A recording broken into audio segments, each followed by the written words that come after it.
for your nervous system, like if you feel really stressed and like you're very hurried and you're doing stuff in a very like scattered way, literally to calm down your nervous system, the easiest hack is to just slow down whatever you're doing. So if you're walking really fast, walk slowly. Right? Breathe slowly.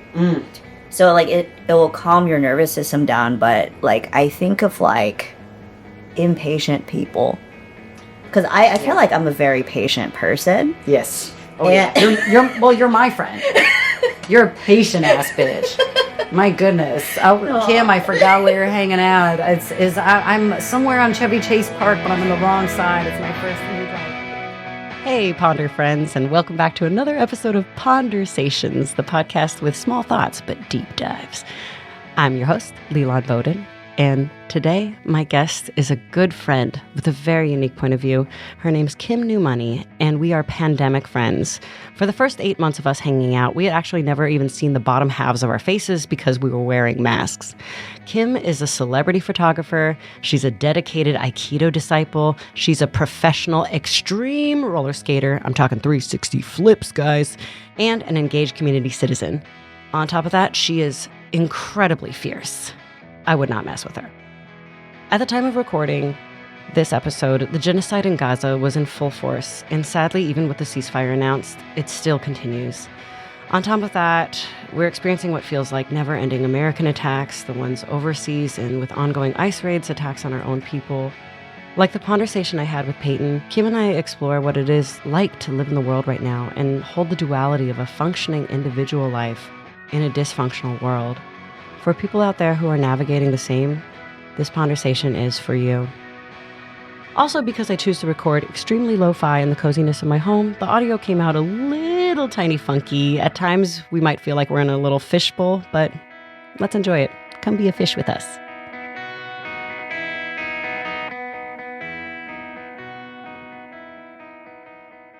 Can I make an admission to you and to this microphone?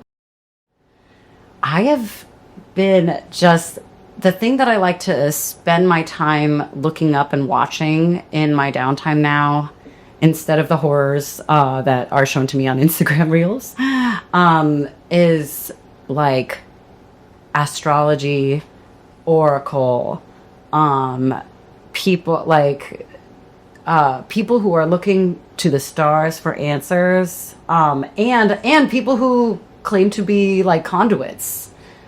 I've been all about looking that stuff up lately. I mean, that makes sense to me. Like, Yeah. The moon has a full pull on our ocean. Yes. So how would...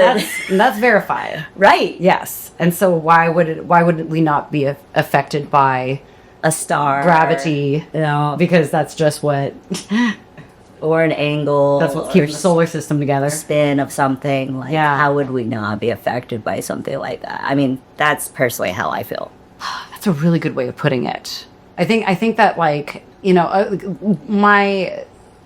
the place I come from, the viewpoint that was given to me and that I took as my truth for a long time was that out there is separate from in here, you know, and also with like a high like sus feeling about it, because you talked about, like, I've seen it be abused, you know, where people are like, oh, I claim to know these things, and you know, and just spiritual bypassers who are just like, oh, I don't have to take responsibility for, you know, my world because I'm just looking at the stars, you know. So it's like I've been very sus about that. My understanding, spiritual bypassing is if you just do not do any shadow work whatsoever.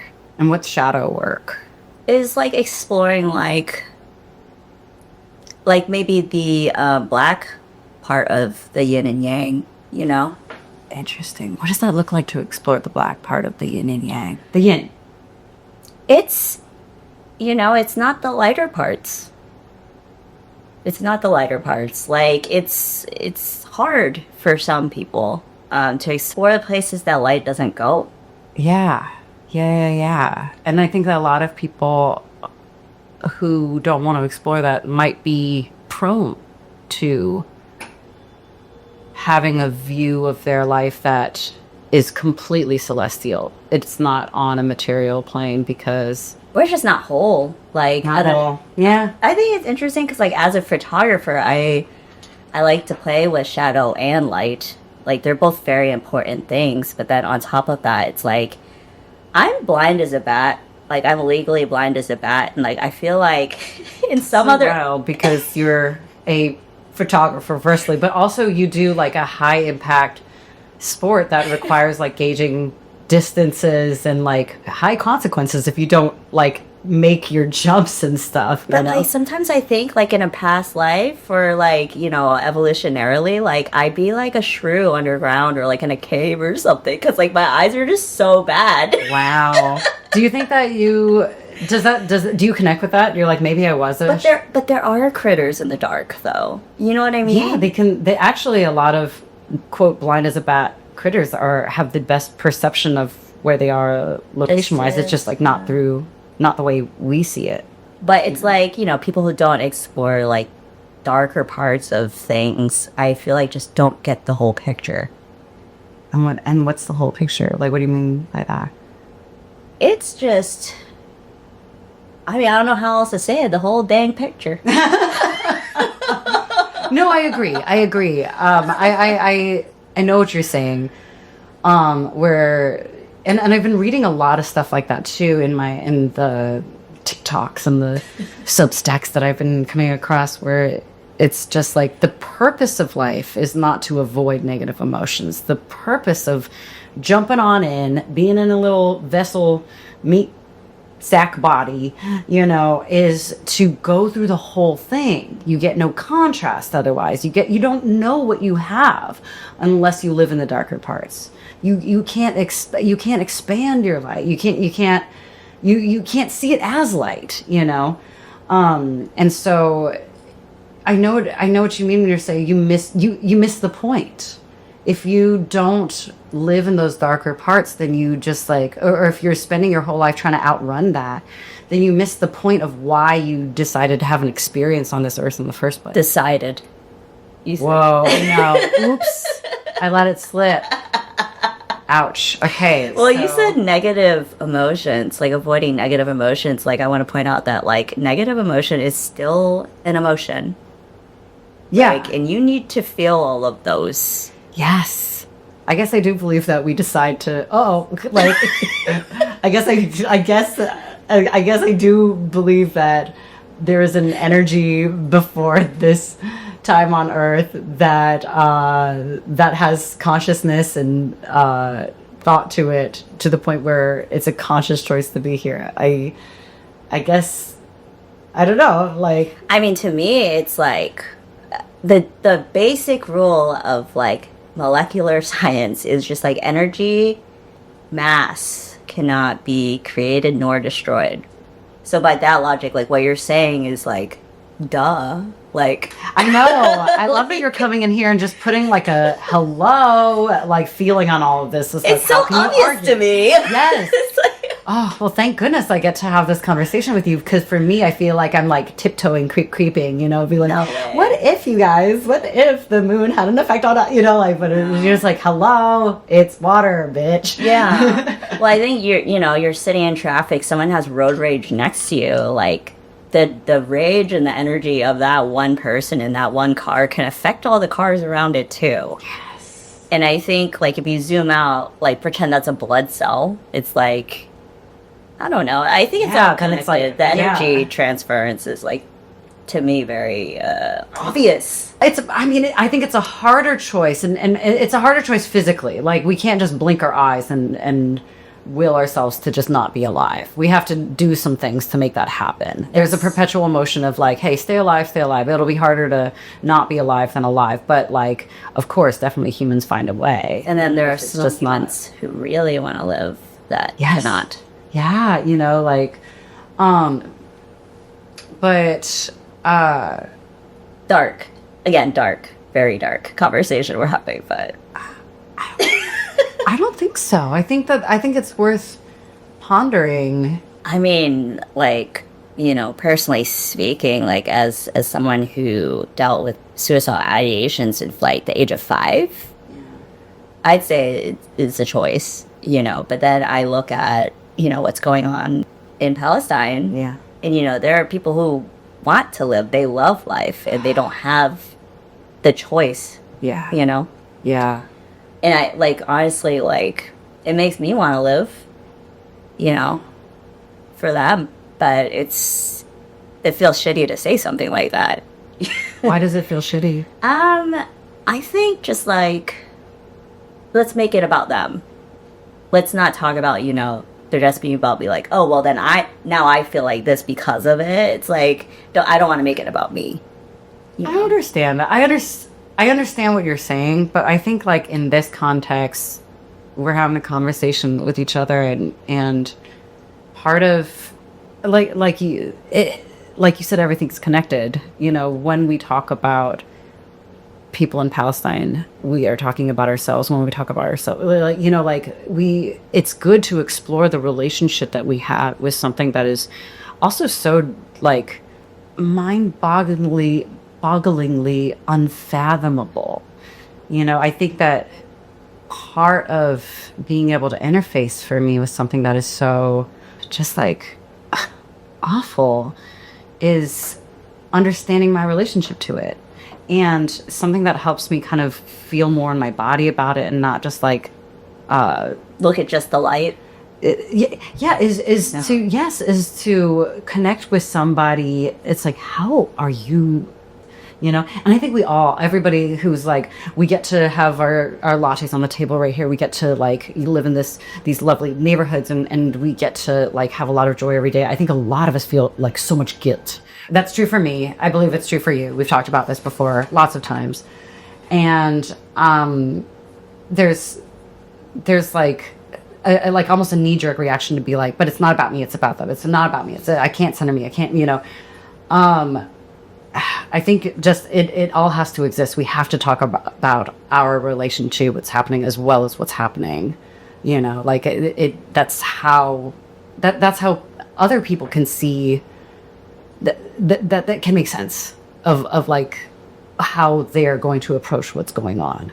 You know, like I found especially for somebody who cares and has been caring since like the siege was announced, like 2 years ago, it's very lonely.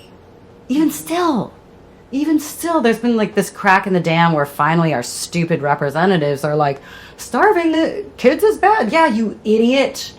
Yeah, you asshole. Yes, it is. Thank goodness you said something 2 goddamn years later. Sorry. But, even now, it's like still, I was chatting with a friend of mine who has been posting about what's been happening in Gaza, like early on too. And the way we were having this conversation is still in this like intense whisper, and still in just this like kind of like, why did the, you know, like it's a lonely thing. So I say all this to just be like, I think what you're like talking about, what you're thinking about it is really valid for a lot of us. Yeah, totally. Like I was just in Chicago for my grandfather's funeral, and there was about, I want to say like 200, 300 people at his funeral. It was pretty wild. A lot of people from his fishing village in Vietnam were actually there. And it's just so wild. I know. Actually knew him. But also on top of that, these people all made it to America at some point or another, not in an easy way. And live in a small enclave of Chicago. It's like a suburb. I think it's called Glendale Heights. That just like attended his funeral as well. And, you know, we feasted on so many amazing Vietnamese home-cooked dishes that like you do not see in American restaurants, like Vietnamese American restaurants. And as I was eating this food, I was just having flashes of these like children with their ribs, like just in my brain as I was just like feasting on all this food. Like my parents are in Florida and they went crabbing. They brought like a whole flat of crabs, like fresh crabs and squid that my dad had caught. and then fish that my dad had also caught. My mom had like jerkied, and everyone's just, because these are all delicacies. Yeah.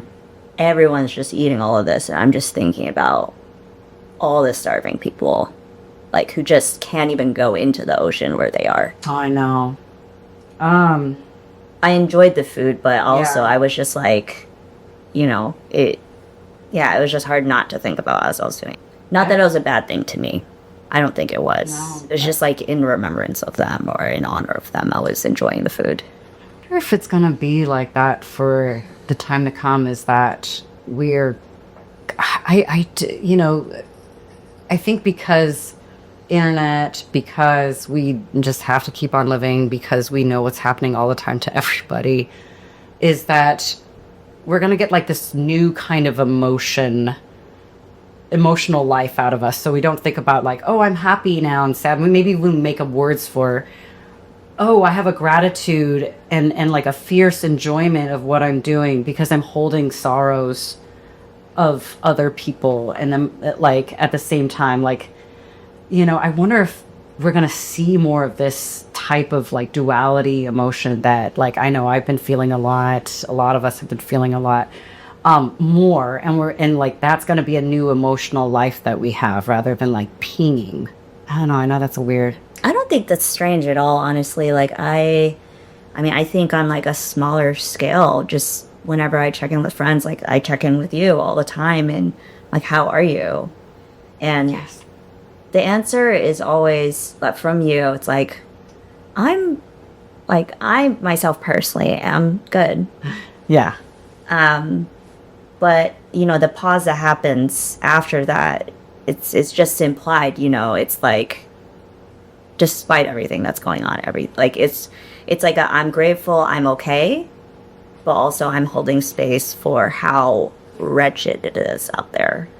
It's better to do that than with a cracked smile and just being like, I'm great, and with no Yes. context to where we are, who we are, what's going on around us. It does seem a little like just odd to meet somebody who is not in touch with any context, just because it's like you're going to run into something that's going to cloud your thoughts a little bit at some point during your day. And if you're not running into it in a way that like affects you and you hold that, it's like, where are you spending your time? Like, and there's a few places left where you can go unbothered. I was talking to somebody who is extremely wealthy, not at all in a world that crosses over from mine, like no Venn diagram anywhere. Yeah.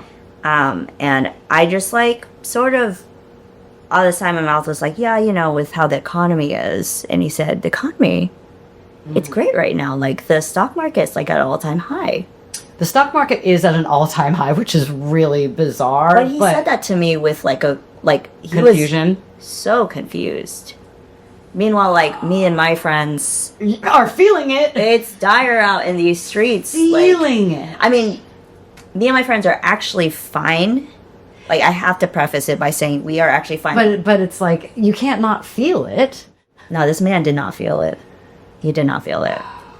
And That's intense. he was talking to me like I was crazy. Yeah. As if, I mean, like, we're not seeing, more people experiencing homelessness out in the streets. Like, we're not seeing, like, people being evicted from their homes. Like, there's just, because people can't pay rent. yeah. And it's been that way for a long time. It's just now come to a visual bubbling point, I feel like, for people who aren't in those spaces or choose not to see it or whatever. Now it's like kind of become impossible to see, but apparently not impossible. Kind of wild that we're still here, honestly. It's wild. Well, we're fighting tooth and nail, girl. Oh my gosh. Forever. We're scrappy. Yeah, Not that's true. to say anyone else isn't scrappy, but it's it just makes you scrappier if you're still here.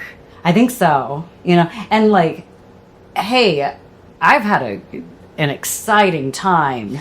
Exciting. An exciting time with my professional career, and a time that's been really bad for most people in entertainment. I've had a great time.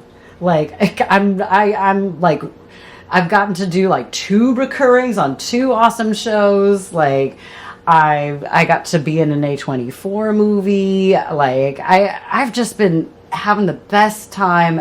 There can't be anyone more successful than me, it feels like. And we're scrappy still. Still scrappy. It's tax season, and at LifeLock, we know you're tired of numbers. But here's a big one you need to hear. Billions. That's the amount of money in refunds the IRS has flagged for possible identity fraud. Now here's another big number. 100 million. That's how many data points LifeLock monitors every second. If your identity is stolen, we'll fix it guaranteed. One last big number. Save up to 40% your first year. Visit lifelock.com/podcast for the threats you can't control. Terms apply. No. Do you want to listen to a low voice Yes. memo? Okay, so you can kind of just scroll down. Unfortunately I didn't label all of them, but scroll down, see something fun. I'm gonna go with reciting of twigs because I like plants. You know this about me. Okay, here we go. Twigs by Taha Muhammad Ali. Neither music, fame, nor wealth, nor even poetry itself could provide consolation for life's brevity, or the fact that King Lear is a mere 80 pages long and comes to an end, and for the thought that one might suffer greatly on account of a rebellious child. My love for you is what's magnificent, but I, you, and the others, most likely, are ordinary people. My poem goes beyond poetry because you exist beyond the realm of women. And so it has taken me all of 60 years to understand that water is the finest drink and bread the most delicious food, and that art is worthless unless it plants a measure of splendor in people's hearts. After we die, and the weary heart has lowered its final eyelid on all that we've done and all that we've longed for, on all that we've dreamt of, all we've desired or felt, hate will be the first thing to putrefy within us. Bars, dog. Bars. Spitting bars. It's not my bars. My goodness. Well, you read them well. That's nice. Where did you read this? This poem, I mean, this is... Where were you? When I discovered this poem, I was here. Last year, after I was in just like a big lump of processing about, again, the horrors in Gaza. And like, I've done a lot of like compulsive things sometimes this last year, just to kind of like, how do I process this house? And the way I process this like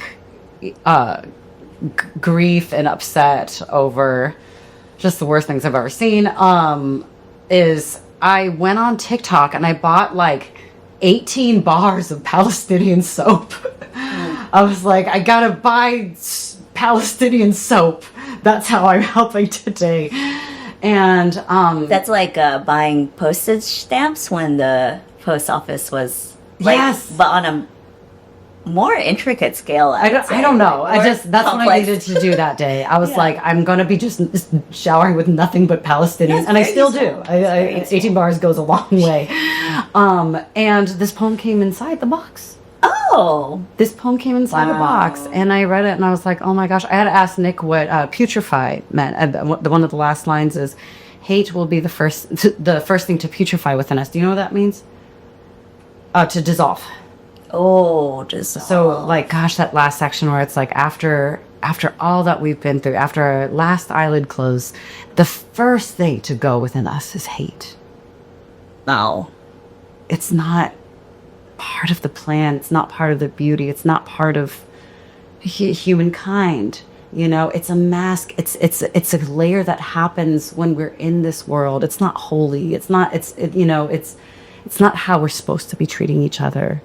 Like, and as soon as we die and go back into the universe against then, like, when we're evaluated, it's like, oh, let this go. That is the most shallow thing about you. That is the most uninteresting thing.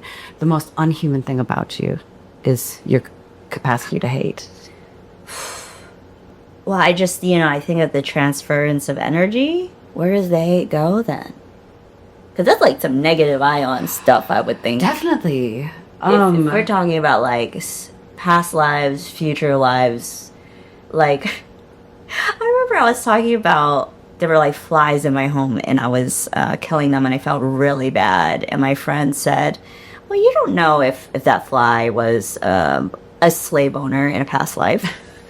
You don't. It just You made don't. me think whipping them with a towel was even crazier. Whoa. My goodness. That's just like the karmic imagery is like really a lot to hold. Whoa. You know? Because, like, sometimes I, like, come across a person and I'm like, wow, you are just enveloped by hate. Yes. You are just full of hate and you act out of hate. Yeah, it is wild to... Where does it come from? It has to come from somewhere. Like, it's energy, right? Like, it's tenseness. It's tight. Yeah, what is that? What, like... But I think hate is like a... It's also very expansive, too, I feel like. Yes, but it's wind. It's hate is what happens when literally someone is not grounded.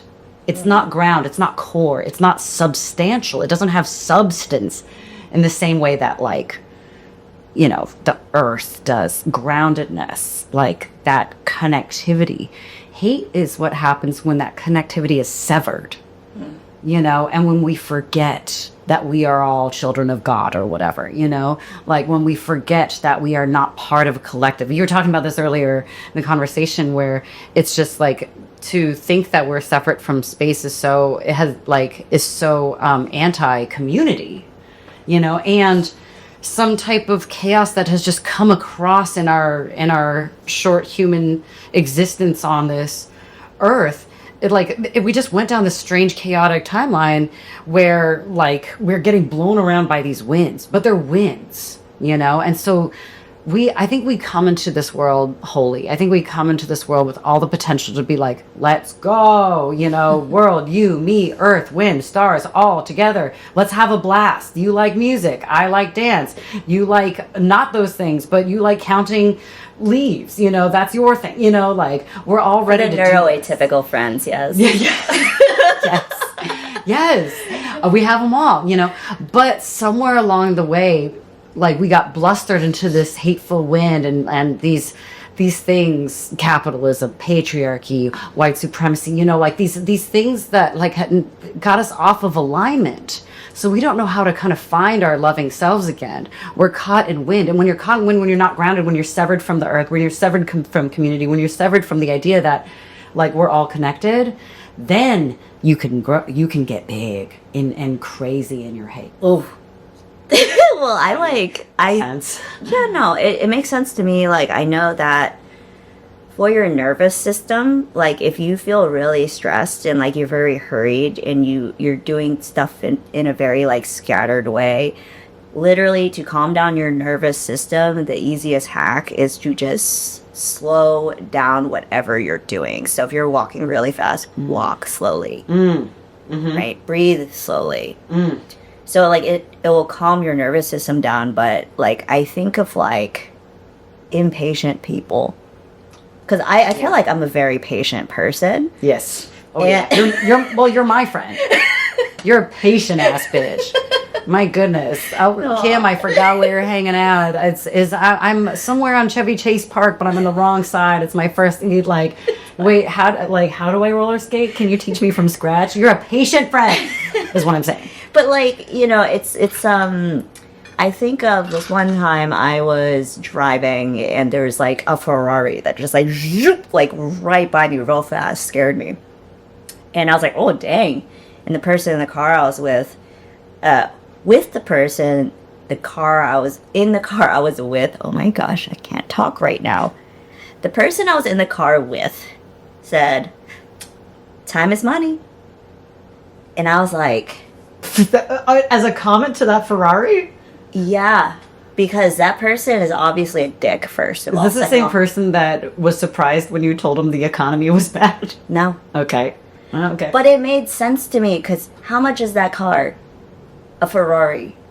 Yeah, I don't know. I'm about it. It's like the price of a house in Texas or some shit, you know? But it's like, of course, a person who is going like 120 miles an hour being a dick to everybody else around them, who thinks they're like invincible, unstoppable, can just zip through traffic like that, they're probably late for a meeting to make whatever fucking money they're making, and they're probably being a dick to everybody there too. You know what I mean? Yeah, that's true. No, I think that it would be a good judgment of that behavior. To me, it's behavior. Like that's someone who wants more all the time, right? Yeah.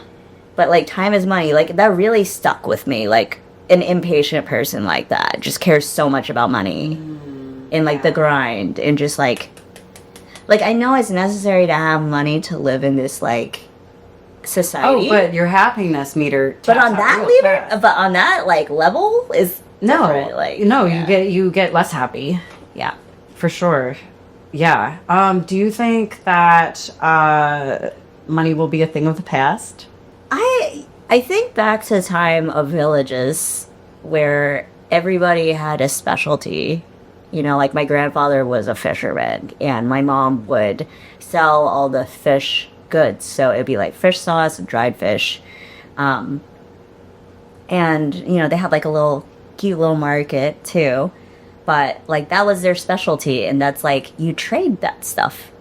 You know, like, my uncle, he cuts coconuts all day. It's like, I went to his place in Vietnam, and it's like his whole living room was just, like, covered in coconut shells, because he literally is just hacking coconuts all day. And then on his bike, would have, like, bags and bags and bags hanging off of his bike handlebars. Yeah. And selling those to everybody, you know, but it's like, back in the day, that's what we did was barter. But like now we're on this like crazy scale of like, I mean, my specialty is photographing comedians. So like my trade is portraits of funny people. Yes. And that's a very specialized, very niche thing. And I guess I could trade that. And I do trade that. But you also, and you actually literally do this now, I know. Like you'll trade your service for like something fun sometimes, you know, like where it's just like, oh, I'll take pictures for you. You know, it's not just trading the actual pictures, which is great. I love the idea that it's just like you're trading a picture of like, I don't know, somebody that you've like Nicole Byer or somebody like for like, oh, this Instapot or something. A picture of her is worth more than Instapot I paint, but you know, that's funny. Like, do you think money's gonna be a thing of the past? Because it's like we are all specialized, but it's like I don't know if it could ever be that simple again. Because humans are so. We really made things complex, and I hate that for us. We made it hard on ourselves for no reason. Yeah. Like we made it complicated, and we're not as happy because of it. I guess there's some good things. I think that there's like living on a grid is good. You know, like you get. There's a lot of holes. The net, the safety net for society is not strong. Yeah, like manual labor is a thing that's like, it's dying. You know, like people are now getting into tech jobs because like that's the future is like AI and computers. Like someone's got to fix computers. Someone's got to fix the self-checkout at the grocery store. You know, someone's got to... Yeah. It's so strange because, like, I don't know, I think of how there's a electronic sports program at a college, and there are kids who competitively, like, they win money. This is their living, is, like, sports through video games. I mean, some of these games are used as, like, recruitment for, like, military.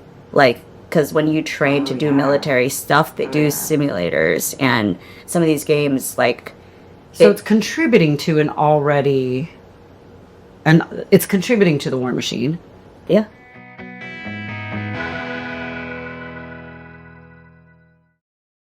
I'd love to just say this text I got from my aunt. It's so awesome. I feel blessed to also have parents outside of, or relatives outside of the industry that...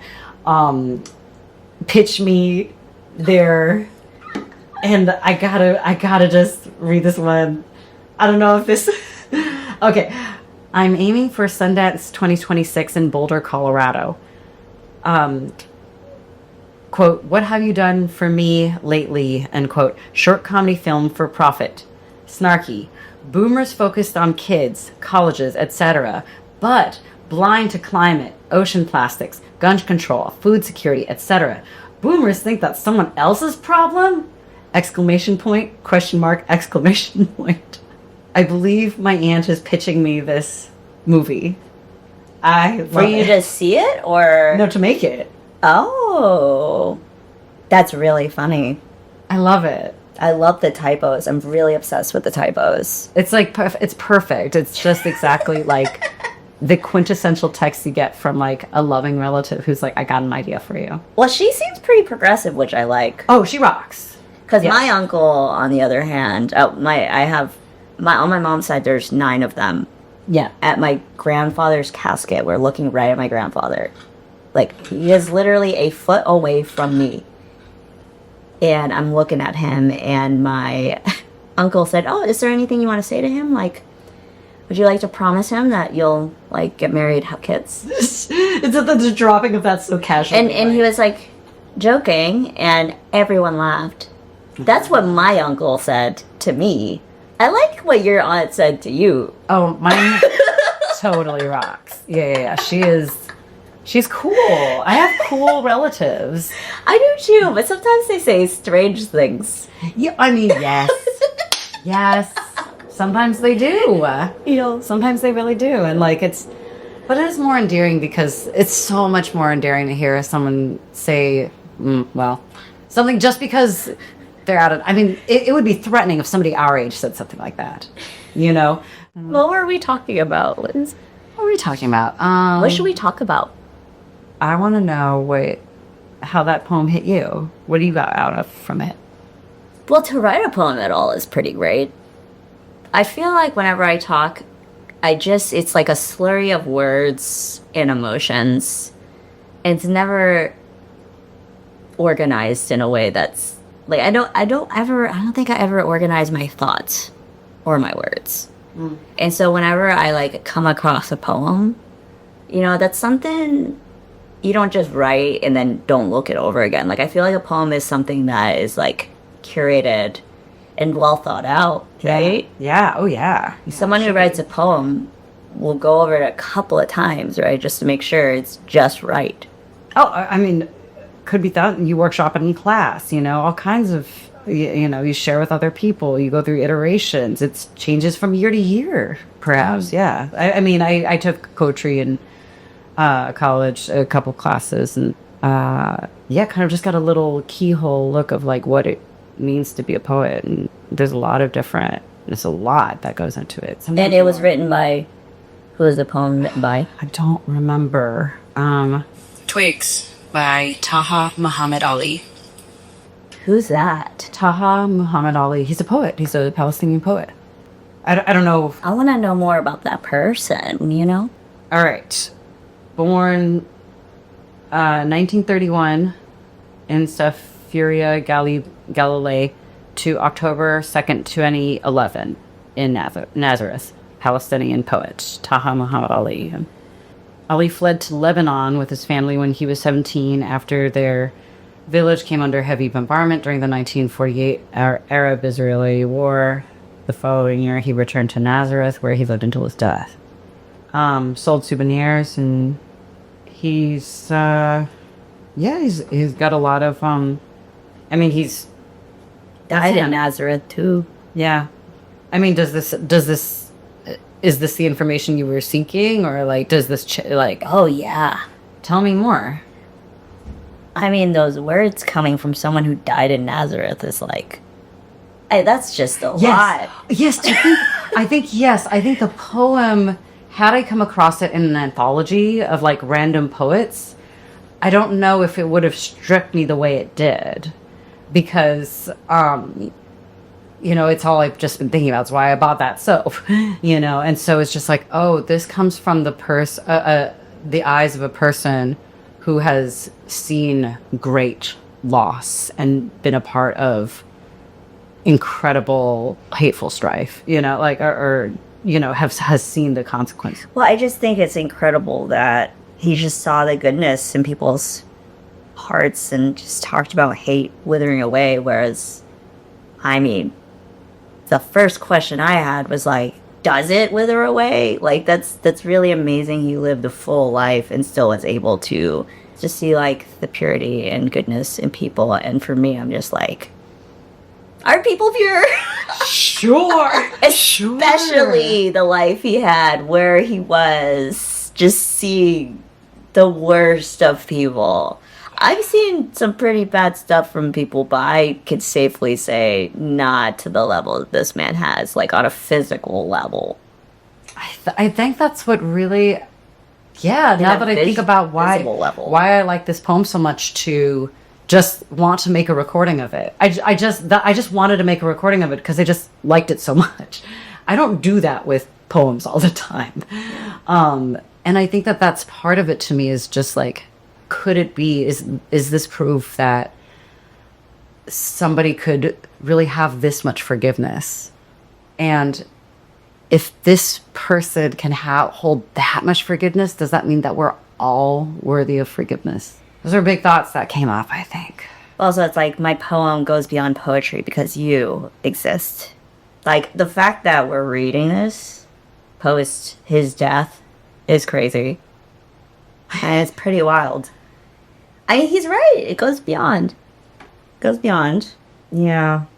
Taken me all of 60 years to understand that water is the finest drink and bread is the most delicious food. Like, And what's that? An art? I literally just watched a child eat sand this morning. And this child was crying, sobbing. And it's like, they don't even have water and they don't even have bread. Like, it's like almost worse than what he's describing, right? Like, unless he just decided not to disclose that stuff in this poem. Because I know, interviewing my parents, I've been interviewing them for the last 2 years about, their lives in Vietnam, being born into war. And I've tried to have them recall and restate things that they have told me, like off camera, off mic. And they absolutely will not do it because they do not want to share the horrors that they have witnessed, and they don't want that to be known. So, like, I wonder if, he's just talking about water and bread. Maybe if there was a point that they didn't have water and bread too. I hadn't thought about those lines like that. Yeah. I thought about it and kind of like, I read it as a guy who has tasted such splendor and still known what was real. And I wonder if maybe this person escaped in exile. He was exiled with his family, and then he was in a place where he got to live a long life, and so perhaps this is a person who has seen the whole spectrum, and that's what that poem's about, right? He's known a time where you didn't have water, you didn't have bread. Maybe he's also tasted like the finest champagne and the best, most exquisite, like, croissant. I don't know. Croissant in my mind just means fancy bread. But like, he knows it all, and he's like, guys, we're squandering time. It's not really about chasing the yacht and the pearls and the fucking, mansion. It's about water. Have you tried water? It's about life. That's what makes life real. It's about bread. Just an easy calorie that nourishes you so you can just live. It's not about one-upping each other. It's not about impressing each other. It's about just, what can we all live on? That's the real. Yeah, I like interviewing my parents. I know that like once a year they would get a new outfit. So as children, one new outfit, literally a top and a bottom, and that's what you wore for the entire year. They would always look forward to that. But my father, I asked him if there was like something he loved to eat as a kid, and he said that his father would get on a bike, go to the city, and my dad would wait around all day for his father to come back with a small loaf of French bread. And my dad would wait all day because he was so excited to eat that little loaf of French bread. And like, I think about that all the time when I look at a bun meat, you know? Yeah. We were colonized by the French, yes. Yes. My body rejects gluten, and I think that's my body's way of just being like, Resistance. get out of here, Yeah. colonizers! You literally resist with every cell of your body. Sell, yes. But yeah, just all day he would wait around, so excited for that like For little one loaf bread. of bread as a child, yeah. Do you remember?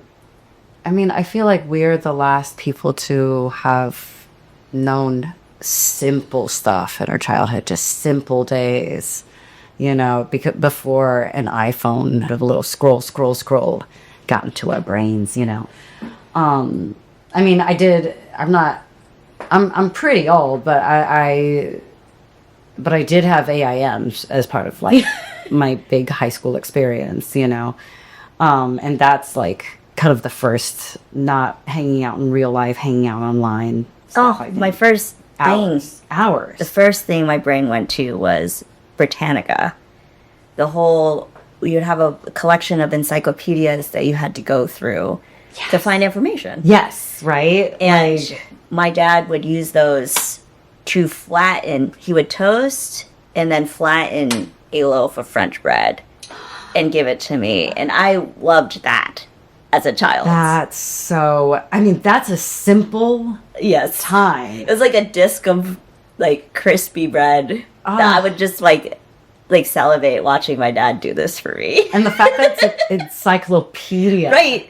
You know, like you're Yeah. just not going to be finding that, I feel like. That's But- the first thing I thought of was an encyclopedia because like Google, who's that? And also, You know? It's like, and nowadays, an encyclopedia would do so much of a better job because Google, you got all this weird stuff, and then you're AI, like, yeah. it's mostly ads for Amazon. It's like that's not a question. This is not a place of internet anymore. It's not a place of information. It's just a place of Amazon. That's what it feels like. Do you remember if there was something in your childhood in the simpler days that was like that loaf of French bread for you? Like if it's like, oh, my school has like. They sell daisies on Fridays or whatever, and I always want to like put a new daisy in my hair or something like. I know, how cute is that? If only were real. But do you? I'll think for myself too. I don't have an answer for myself, but I want to know what your simple. oh my gosh, me and my best friend, we lived in New Hampshire. We would go out in the woods all the time and just pick rocks for hours until mosquitoes like started feasting on our bodies. Like we were obsessed with the How old? Oh, I don't know. We were like 7. Yeah. Yeah. Just for hours. There was this one time I found a pink quartz and it went missing. And my best friend was like, oh no, it went missing. And she had a pocket in the side of her sleeve. And I saw a little bump. And I was like, Marge, how? And I like literally like opened up the little like top, the little button, the sleeve pocket, and it was in there. And she turned so red, and I took the rock crying, and I went home, and she went home too. We were next door neighbors, and I didn't talk to her for like a day, and it was like so heartbreaking. But she was so sorry. I honestly don't blame her. It was a very pretty. She just had to have it. She had to have it. A treasure. It's worth risking the friendship. No, but it was like my first lesson in like, you know, friendships like have ups and downs, and like that was the first down we had. There's not just like and like a contracted loyalty. Friends, even if they're your friends, But they can do you dirty. It is contracted too, because like, you know, sometimes that one instance isn't a reason to just stop a friendship entirely. That's true. Oh my gosh. Ren has this adorable book that's called How Do Dinosaurs Save Friends? And it's like little rhymes about when dinosaurs get into a fight. Do they stamp their muddy feet on their friend's towel? Oh. Do they write a terrible note with a scowl? You know, and it's these pictures of these like realistic dinosaurs, but they're mad at each other, and like the illustrations are amazing. And then at the very end, it's like, no, they both have a note that says they're to blame. And they're so surprised when their friend does the same. And it's so stinking cute. What's My yours? goodness. What's yours? Okay, what's mine? Pre-internet. Pre cell Pre-internet. phones. Pre Motorola Razor. Yeah, going back. I'm going to go with being in the backyard and just like, it's wild to think that this seems like kind of just like the most like quintessential thing a kid could do, but I don't think a lot of kids are doing it like this these days. Just be in the backyard for hours and just like find a caterpillar and then just be with a caterpillar for a while and like name it, kind of put it. Other kids would gather around, you got a caterpillar? And like, you know, if I was playing with my friends that day or whatever. And then just like, this backyard was just like forever interesting. You know, I could make dandelion chains out of it. We had a couple, it was a small backyard, but we had 3 trees in this very small You backyard. still do that. You have worms. I have worms, yes, but they're in a bin. They're kind of just for my compost. It's different. But oh no, I see you saying I still do that. Yeah. I don't spend as much. I don't spend backyard time with them. You know, like that's hours. I think I have a feeling kids are not doing hours of that. What about Ren? No. He's in daycare, and then I pick him up, and it's just like, okay, we're at the park for a while. We're at this for a while. I don't think he doesn't get hours. He doesn't get hours. Maybe we'll find ways for him to get. Well, he's surrounded by books, though, so that's definitely hours of non-digital entertainment. Sure, but I guess I just mean the process of doing one thing uninterrupted. Not always in a rush. Yeah. Something that requires patience. Yeah. Like Ren doesn't get, I mean, I guess maybe he gets that at daycare, you know, but they still have like a structure. They go inside, outside, they play, you know, like for him to be on his own, exploring things uninterrupted for literally hours at his own pace. I think that's a rare experience these days. I could be wrong. I hope I am. I think as an only child, he gets that all the time because he just is. Maybe. I mean, I've seen him sit here just. That's true. If he's ever gotten some hours in a row, it's when you came over to hang out for the day. Are you telling me to come over more often? Is that what that is?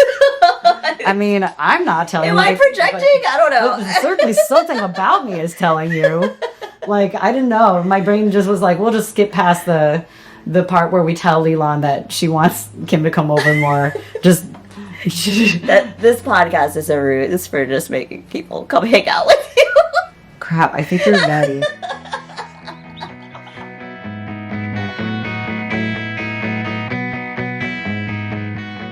Hey, do you want to say something if people want to, like, know you more? Okay, you can find me at kimnewmoney.com. That's where you can find most of my photography work. If you want to look at my skating, you can find me newmoney.forever on Instagram. I don't know. I'm gonna probably start showing my Aikido and like katana work too, but that'll probably be over at New Money Forever as well. But yeah, you could also just find me at Lilan's house. Totally. Yeah. Yeah. I mean, the chances are not the worst that would work. Yeah. But also, nobody come to my house without telling me first. Actually, dude, that would be so fun. I mean, not if you're weird. I mean, No, not if you're weird in a bad way. Yeah, I was in a gonna good say way. weird Come is on, good. Yeah. Yeah, no normies allowed. Yeah. None. I mean, unless you're just like a nice person. I don't want to exclude the normies. That's true too. Yeah. We need normies. Yeah, just if you have ill intent, don't come here. We need neurotypical people as well. That's true. Yeah. They do make the world go round. Well, that's another episode of Pondersations. Hope you enjoyed. For all the neurotypicals and the non-neurotypicals, come to my house if you're nice. Don't come if you're not. See you next week. Bye, everybody. For more awesome stuff, subscribe for ad-free episodes, bonus content, and more pondery goodness at backdrop.fm.